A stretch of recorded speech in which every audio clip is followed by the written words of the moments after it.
Good evening. This is Tuesdays Off the Ball. You're welcome to day 3 of talking about Troy Parrott's goal. Today they released the super slow motion of the closing stages of the game in Budapest over the course of the weekend. And at this stage of proceedings, I'm currently in awe of Liam Scales' neck muscles. How he managed to get his body into that sort of right angle extended position is anyone's guess. Been appreciating that. Also been appreciating the genius of Conor Coventry managing to adjust his knee slide to avoid taking out the goal scorer Troy Parrott and desperately injuring him. We're going to be talking to Conor Coventry himself from 7:30 tonight to talk about the pandemonium in Budapest and just how he managed to adjust the celebration around the goal scorer. Also tonight we're going to be talking to Declan Lynch on the football show to put a bit of context on what the hell happened over the course of the Thursday to Sunday run. We'll be getting his own memories of watching the Mackay goal in 1987, which I guess is what a lot of people have likened the last couple of days to as an Ireland fan, even though there was a greater deal of separation back then.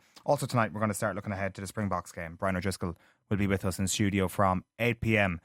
Before the final test of Ireland's November series. Also we'll be paying close attention to a few games in the world of football tonight. You've obviously got Scotland versus Denmark in a straight shootout for the World Cup.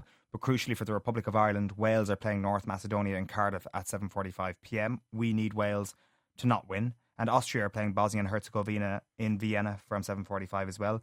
We need Bosnia to not win that game. So plenty to keep an eye on. We'll be with you live until 10 o'clock this evening. Michael McCarthy is here in studio. Hello, Mick. Hey, Eoin. Cameron Hill. Hello.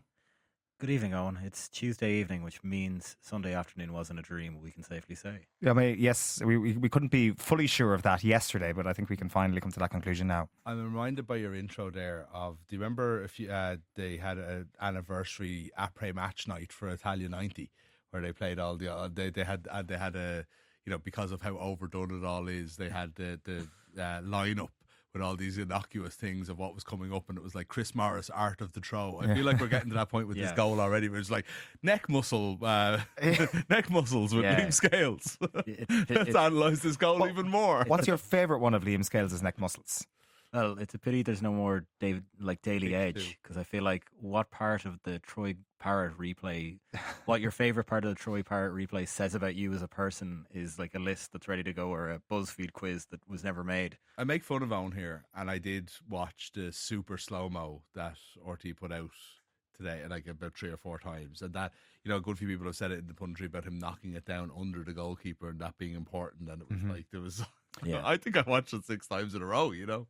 We're operating with a beautiful new office in certain parts of this building at the moment. I never usually plug my laptop in, but I plugged my laptop into the big screen today just to watch that super slow-mo on full, you know, glorious HD screen, and I'll never use that screen ever again unless the Republic of Ireland does something special again over the next 4 months or so. I don't think there is anything new in terms of stuff that's happened since, except for a couple of the Irish players showing up to an Amble gig in London last night. I think that was the only new piece of content that we have for you. But we're happy enough dining out on Sunday still. Tomorrow maybe we'll move on as a top of the show talking point. But I think for now we've got to still luxuriate. Let's see what happens. Yeah, I know. Well, at least the next couple of hours, the games tonight and the relevancy of whether we get pot 2 or pot 3 in a home semi-final, even that is just very exciting to see how the next couple of hours develop from both of those games, the Austria-Bosnia-Herzegovina game and Wales-North Macedonia. I think Barney Renee was saying it on the Guardian Football Weekly, one of the many podcasts I had to just ingest yesterday to really get over the kind of fix. But he mentioned that if you ever wanted a linguistic signifier of how international football has been treated over the last forever, even the phrase international break, it's a sideshow to the main act. We just have to put up with this. It's an unfortunate and regrettable yet inevitable impediment to the real action in the Premier League, like an unskippable YouTube ad. Whereas now, this is the centre of attention, and it shows that when it's good, it's really good. But it's true, you see, so enjoyable. So much of our media, football media, comes from the English perspective, where it is a break, because outside of the Euros and the World Cups, they're automatically qualifying in this day. This is because they finally got their act together after 40, 50, 60 years. You know, it's just an automatic thing. It's just a runaround and a conversations about England that nobody's really feeling. And then for the other countries, it's like, you know, we're going from hurtling from one crisis to another often, and things can be a little bit samey, I suppose. But when you have a week like this, I've been thinking about that actually, like how big this week is and how amazing it is, and we're just one little small part of it. You can imagine what it's like in Scotland today. Like, this is like they have their fixture, they have their Ireland versus Northern Ireland 1993 game where we're either in tonight or we're not. That's incredible. Like the build up must be just absolutely amazing. I actually have been thinking about Hungary a good bit. And it's like, I know you said that last night. It's like, I know it's Hungary and who cares? But it's like, at the same time, just as a football story, if we weren't a part of that, that would be incredible that they had this in their grasp and this, they have this once in a generation player that's come along and, he dominated this game and he's the only one really. And more it reveals that he doesn't have that much around him and it's a bit of a one-man team. Yeah. And he was trying to drag them single-handedly and then they lost in the last second. Can I just say one thing? Because I've heard that said in a couple of places about the Szoboszlai thing, and there's no question he's the best Hungarian player that's come along in quite some time. But it's not like he's Ronaldo. It's not like, or he's Messi, that he's of that level where he should be playing at a World Cup. Yeah, I'd love to watch Dominic Szoboszlai at a World Cup, but what is he in the top 5 players in the world right now? Is he in the top 10 players in the world right now? He's probably been in one of the top 5 or 10 players in the Premier League so far this season, which would put him in the top 20 in the world. Thereabouts. It's at the moment, and he's getting there. He seems to be getting better as well. I don't think it's any real injustice that he won't necessarily be at a World Cup. I suppose I don't mean it that way, though. I mean it more in the storyline of how Hungary have, even the crowd, that new stadium, everything about it.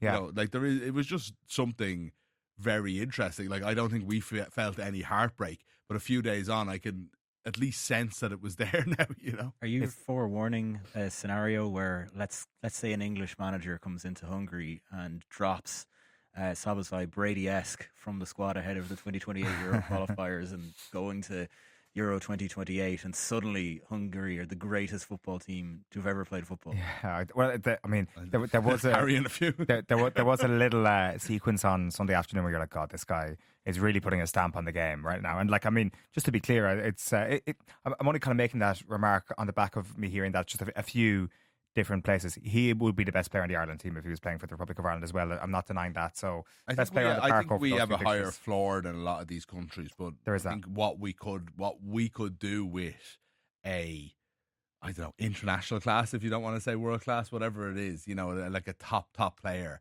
playing in midfield, which we just never have since your man.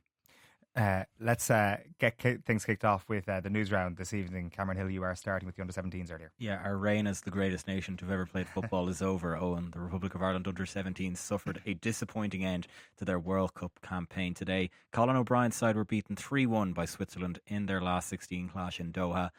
Dundalk defender Vinnie Leonard, the scorer of their only goal of that game. Meanwhile, the under-21s are also in action in a Euro qualifier this evening. They trail away to Andorra 2-0 now. So far, Jim Crawford's side, they are heading towards half-time in that one. This is very disappointing. Earlier, the under-17s, obviously we knew that Switzerland were going to be favourites coming into this game. Highly thought of within this competition before coming up against Ireland this evening. And when you saw Ireland pull one back to bring it back to 2-1 late in the game, you thought to yourself, God, this is going to be Sunday all over again.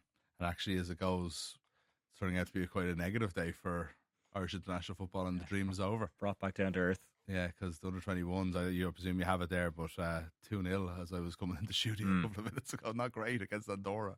No. Do you want to tell us a little bit then about this evening's fixtures, Cameron? As I say, we're going to be keeping a close eye on the knock-on implications for the draw on Thursday. Yeah, and the senior men's squad will certainly be keeping a close eye as well, Eoin. So Hamer Halgrimsson's side will be in pot 2 for the playoffs in March if 2 results go their way. So Austria need to avoid defeat to Bosnia-Herzegovina, and they also need Wales not to win at home to North Macedonia to secure home advantage in a playoff semi-final. Welsh boss Craig Bellamy was speaking ahead of that game, and he's urged his players to remain calm tonight with the potential for many twists and turns over the course of the game. We have to be patient as well, and that's the key. And also, because North Macedonia do defend deep when momentum maybe shifts, because it can. We've seen in every single one of our games, but also we have a thing called VAR now. They're the moments we really, and this is not just our team, every team, it's like, this is part of our game now. This is not going away, and it's going to eat up the game. certain moments. So if it's going momentum for us and then maybe it turns, we need to recognise that, not just as players, but myself as staff, but also the fans as well. Recognise when we need you the most. Now, last 10 minutes, we always need supporters, of course, and they're very good at that. But can we really be clued on during the game as well? Yeah, Craig Bellamy speaking there, and as I mentioned earlier on as well, a massive game between Scotland and Denmark at Hampden, which is kicking off at 7:45 as well. So, I don't know, is this like a stakes-free sort of evening of watching international football where you can sit back, feed up, see other people go through the stress that we are now free from for 4 months? We've got Is it stress-free though? Because we're worried about whether we there are stakes, they're just not knock us out of the World Cup stakes, which is kind of nice, I suppose. Exactly. But I do think outside of the ease of the draw, I'm not sure there's that much of a difference between the teams we've been playing in Pot 2 and Pot 3, and qualifying and home advantage. Not going away from home is like a massive thing. But I also think there's something about bringing this team for our next game back to Lansdowne that I think is something that should be like really desired. You know what I mean? Outside of the home advantage of trying to get through the tie, I think this is something that's just massive about us. Like, bringing this high to the Aviva Stadium the next time they play. Yeah, and like you talk about the international break and how we've reached fever pitch on that over the last couple of games. You will get that in the home venue for this Republic of Ireland game. Yeah. And I just really hope it's Dublin as opposed to Bratislava or whatever the Pot 2 city will be that Ireland get drawn. I think home advantage is just so huge. The stakes are ginormous, and although we do off the ball, Prague would be a pretty good show. I mean, I'd love that, but I just fear that we wouldn't get another episode of that. Prague would be the last episode of this particular season. So I'm willing to stick with like back-to-back episodes in Dublin and then see you all in Guadalajara. Basically, is how I'm approaching it. Mapped it out very nicely there. That's a great trip. Text in here from one listener saying, "Gutted for the under-17s. Absolutely brilliant campaign. Fantastic to live vicariously through them." It was kind of cool also to cosplay as sort of actual qualifiers for a World Cup, even through 16-year-olds. It's like they got to the last 16 in the World Cup. They were very in that game today. Like they were, they could at halftime you were thinking, oh, Ireland could be the better side here. I think this is a Swiss team that are probably better, but last 16 of a World Cup is pretty good. There's 3 or 4 players there that you kind of, and it's not even to name them. I think we all kind of look at a couple who we knew before the tournament, even they're playing men's football and so on, that you kind of think might make it and you have hopes for. But you see other players there that you probably weren't as aware of, and you think, oh God, there's some good footballers there, ready to come through. All you need from these teams is they have their experience at a World Cup, which is amazing, getting to the last 16 and so on. And then from an Irish football point of view, you hope that 3 or 4 of them, 4 or 5, even in a really ideal world, come through and make it and go to the top level. So I thought we saw enough to be hopeful of that, I have to say. I enjoyed the kind of characters, as you say. There's a couple of players in there like Victor Osimhen. Obviously Michael Noonan had a really good tournament, but even Jonathan Ransom, the goalkeeper for Canada, the other day just writes himself into Irish history by being the biggest peep house. The worst enemy goalkeeper since the Israeli goalkeeper in 2005 is 17-year-old kid from Canada. I know, it's brilliant. It's what you want. And someone compared him to Toto Scalacci today, which means that we will probably have in 20 years' time Jonathan Ransom doing a Taste of Dublin tent with Brady McDonald or something. What a legacy. I mean, there's yeah. Let's move on to the rugby then, Cameron. What have you got for us? Well, Ireland continued their preparations ahead of Saturday's seismic test against South Africa to round off their Autumn Nations Series campaign. Aside from Stuart McCloskey, who was ruled out yesterday with a groin issue, the whole squad trained today, including Connacht's South African-born winger Shane Bolton. Assistant coach Simon Easterby was full of praise for what McCloskey brought to the setup this November. Yeah, Stu's been brilliant. Like he spent a lot of time in camp and not got opportunities. He's never wavered. He's trained unbelievably well when he's been asked to play in the opposition role, and I think we're all really gutted for him that he picked up another injury on the weekend to rule him out of this week. So I think that competition at centre has always been strong. Now with Tom coming in and being able to add a mix at 12 and 13 as well, and then you've got Fralls that could play 12, Jamie Osborne obviously injured, but another player that could play in that position. I think we've got a pretty strong group of players around that 12-13 area, and Stu has added a huge amount across the last couple of years. Sometimes not getting opportunities, but never failing to turn up and prepare the players who do get starts. And credit to him that he's got the opportunity and he's played well, but unfortunately injuries happen, and he just needs to go back and play well for Ulster. But yeah, I think he's impressed everyone the way he's gone. On the Springboks front then, Thomas du Toit and Grant Williams were up before media today, and du Toit dismissed the notion that Saturday's clash with Ireland is a grudge match. I think media and maybe the newspapers would like to throw it that way, but we don't see it that way. I think what we've done well in the last couple of months and the two competitions, we've really taken every match and put it into its individual box and not think about the past too much. Good or bad, coming off a good week or bad week the week before, trying to putting the match in its own little box and trying to focus as much as we can on that specific game for that specific week. So I don't really feel that way in the team at the moment. I don't think the team feels that way, but we are definitely putting a massive emphasis on this week, like we've done for every other week that we've been part of. Well, they don't need a grudge with Ireland because they have a grudge with the world. Yes. The whole world is out to get South Africa. As Razzie Erasmus said, they're not just playing their opponents on the pitch, they're playing their opponents in the boardroom. Of course, the anti-South Africa sentiment has pervaded even the bureaucracy of the sport, and you'd have to feel sorry for them, really. You do. It really is terrible.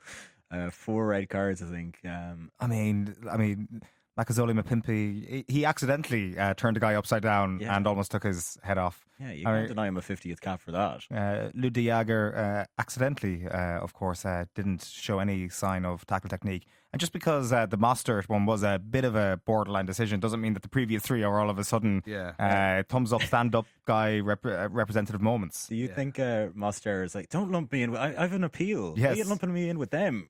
That was, I mean, you'd have to say that was, it felt like a bit of a harsh one last weekend, but the idea that there's some sort of conspiracy about them, it's something to talk about, I guess. I find it normal enough that a team would have a kind of a siege mentality, and we talked about the nobody believes in us stuff yesterday and everything like that. And, like, that's all fine, but I think some of the stuff with South Africa goes beyond that and goes into like annoying fans on the internet. Yeah, and it's just like, look around sport, they never actually are. Even when you're yourself as a fan and you get caught up in the nonsense and around and like VAR or whatever it is, and then you actually talk to somebody like involved in the game, they're never as worked up about it, or they're never as conspiratorial, I would say, as you. But the South Africans just seem to be living for this stuff. There's always a problem. Like, is there a feeling of us against the world that's passed down from, I don't know, generation to generation? That's passing. That's now rearing its head here again. Is this just that? I think. Yeah. Is this just this current crop? Is it based on fact? I'm not quite sure. I don't think this is based on fact. Like, there is all very well. Like, how come we're the only ones getting red cards? It was like, well, we're the only ones. Did we not get a red card 3 minutes into a game against New Zealand? Not too. Oh, but that was, that wasn't held up, Cameron. So you have to be careful about those things because mistakes are only fixed for other teams. Of course. Are you buying du Toit saying that this isn't a grudge match? I don't know. You see, everyone's playing their cards very close to their chest, with the exception of Stick yesterday. But the fact that Simon Easterby and James Ryan were doing media today shows like those two are very straight shooters. They're not going to say anything that's like remotely controversial ahead of a South Africa game. Lads, this is straightforward. England are arguably the second best team in the world at the moment. They beat New Zealand last week. Straight after Austin Healy on commentary goes, "Oh, it's such a pity we're not playing South Africa this week. We really need to see next week. We really need to see where this team are." There's a reason they picked Ireland. Like, I don't know exactly how that works, but the way their November was set up was, game that doesn't matter, France and Paris. Let's beat France and Paris. We're setting out a marker. We're going for 3 World Cups in a row. Week off against Italy, Ireland and Dublin. You know what I mean? That's the way it's done. This is the game. This is setting them up for their off season. They're going to avenge the World Cup plus last summer and then they're going to go and have, a day off before they all go back to the European clubs. Yeah, they won the World Cup. That's what it's. But there's not enough winning. No, there isn't. They will never get enough credit. But great teams don't have enough winning. They always have another chip on their shoulder. Like, I actually don't mind that. Like, I wouldn't criticise them for that. Do you think Rassie still has a chip on his shoulder from the RT panel talking about South Africa the night they got smashed by Ireland in 2017? Was it like 38-3? Brent Pope and somebody saying that it was like the worst South African performance ever, and there was kind of like giggling at halftime. You know, the way allegedly that sparked a load of fury within South Africa, and that was the night that Rassie decided I'm going to go home and save their bacon and left Munster there. And then I wouldn't be particularly surprised if those small moments are still things they think about. Yeah, I'd say so, because it seems like that character. But I think it's as much with the group and the team this time in terms of whether this is a grudge match. It's like you are just righting a few wrongs. You've won 2 World Cups in a row. You're going for a third. You're dominating world rugby. You need to kind of just like fix the little things that aren't perfect. Yeah, and one of them is their recent record against Ireland. The fact that they did like avenge the World Cup in the first test last summer and then went out and didn't beat us in the second test, I think it means that we're still niggling at them. And I would be very worried as an Irish fan that they are very focused. But they don't this week. They don't view it as kind of things you just have to sort of get right and the little imperfections. These are huge things, like being disrespected because they didn't beat France enough at the World Cup, so we're going to absolutely destroy them in Paris. Like they're the bride in Kill Bill, just ticking off all their enemies. Yes. That's a very good analogy. Like, we have a texter in here before we go to one of your final stories there, just on the football once more. Like, I just have to bring us back to Troy Parrott again, guys. All right. Mm-hmm. I hope Troy Parrott stays in the Netherlands for the rest of the season. He seems to be in a really good place, to which Ireland is benefiting from. Sometimes the grass isn't always greener on the other side. If he wants to move next summer, then fair enough, but I don't think he should move in January, especially in a World Cup year. If he keeps going in this direction, he'll have a lot of suitors next summer. Couldn't agree more than that, any more than, I couldn't say any more than that. Like, that is exactly what we want from Parrott if Ireland are to go to the World Cup. And I admit that is a completely selfish thing to say. Maybe a January move would be very, very fruitful for him, but the best thing for the Republic of Ireland, if they are to qualify for the World Cup, might be for him to just keep doing exactly what he's doing. And also we have a texter in counting midfielders that are better than Szoboszlai. They mentioned Zubamendi, Rice, Caicedo, Tonali and Guimarães. On to the women's national team, Cameron. Well, fit again goalkeeper Courtney Brosnan and striker Leanne Kiernan are back in the Ireland senior women's squad. Carla Ward's assembled a 23-player selection for a behind closed-door friendly against Hungary in Spain on Saturday week. On loan, Sunderland defender Tara O'Hanlon returns after a near 3-year absence, while former Athlone Town striker Kelly Brady has also been called up for the first time. And some bad news for Arsenal fans, though, and defender Gabrielle looks set to be out until the new year at least. The Brazil centre-back suffered a thigh injury in their friendly against Senegal at the Emirates Stadium over the weekend. The club are assessing the extent of the injury, but he has been ruled out of Sunday's North London derby at home to Tottenham at the very least. Yeah, if you thought that the South Africa us against the world mantra was annoying, well, let me just say 2 words to you with regards to Arsenal this season. Injury crisis. Yeah. Poor Arsenal. Poor Arsenal. Gabrielle's not a player you want to miss. No. He's literally the most important player to Arsenal so far this season. I think, yep, I'm sticking with that. Yeah, he is the most important player when Saliba Arsenal so far. A couple of games, a young fella nobody had ever heard of before came in and was absolutely brilliant. So, depth. Martin in Clonsilla says he had to pull over to message, tell Mick to get the boat. He's nowhere near the top 10 Prem players this year. 1 goal, a free kick, and only decent performances have come from right back. Dominic Szoboszlai love. Yeah, it's diminishing. I think I don't know about top 10, right? I think it's unfair to suggest he's been in a struggling team that he has been the best player for by a good bit, I would say. And also, like, he was replaced by Wirtz, and there's no chance that Wirtz is getting on. They're accommodating Wirtz without. There's no chance of them dropping Szoboszlai. Well, McAllister is now being replaced by Wirtz. Possibly, and we don't know exactly what way that will work out or what. But I do think Szoboszlai has been the only consistently performing midfielder for Liverpool so far this season, and a good right back too. Mick and Cameron, thank you very much. That has been Tuesday's Newsround. We are speaking to Conor Coventry next. He made his Republic of Ireland debut last Thursday against Portugal, in one of the most wonderful ways to make your Ireland debut. So we'll be talking to him about the madness that night, the madness on Sunday in Hungary as well. And before the break, we'll bring you the cash.